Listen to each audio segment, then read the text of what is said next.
79, nearly 80 degrees north at a place called Bockfjorden, at a base of a volcano called Sverrefjell. And this volcano is one of the only places in the world where the geology is similar to a Martian meteorite called ALH 84001. And it's our terrestrial analogue for a Mars landing site. And we use this to test rovers and instruments that are being developed for spaceflight.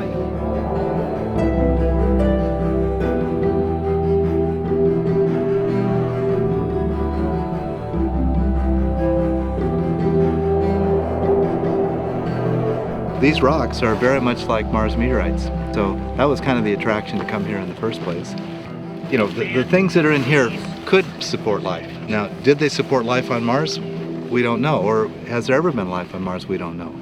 But in my mind, the only possible energy source for organisms on early Mars or even present-day Mars is chemosynthetic. That is, they're using energy from rocks.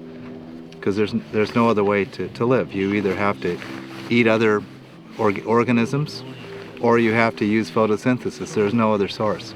So the only possible source for early life on Mars or Earth would be chemosynthetic. There are two different types of carbonate on here. There's some globules on the outside, and there's some in here. The ones in here were trapped gases that formed these kind of pockets in the lava itself. So we know that this material and this processes that formed these kind of things happened on Mars. And that's why this is a Mars analog site, and that's why we're deploying the rover and the instruments. They really just look like iron coating, kind of. Yeah. Is that the carbonate? The carbonate's a more magnesite, hematite-rich magnesite. Maybe we should go check with Kemen and see what results they've been getting on the olivine samples they've been running. Oh, have they been running one? I think they just started. They moved to the next gully over. Not for some privacy. Yeah, I don't know why, but. And the grumpy old men.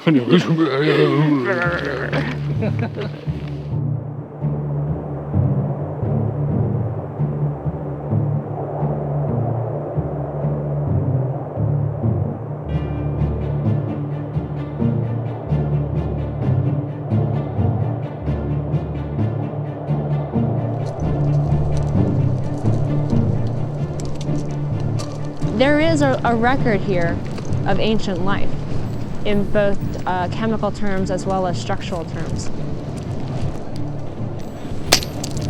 But what we also have discovered in other places of Svalbard and here is that life persists in these really harsh environments that we consider Mars analog, or at least as close as we can get to a Mars analog while staying on Earth.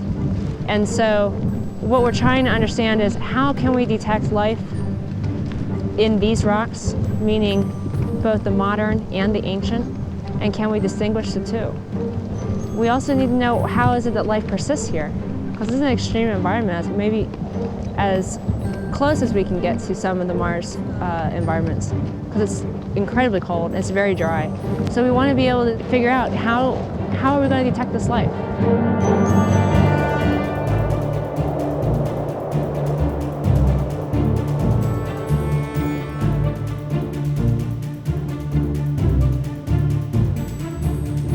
I think we take for granted the background knowledge that we have of how life persists elsewhere on Earth in interpreting what we see here. If you take any one of these rocks and find indications of life, you almost have to then imagine, what if you found this on Mars and you found the same observations?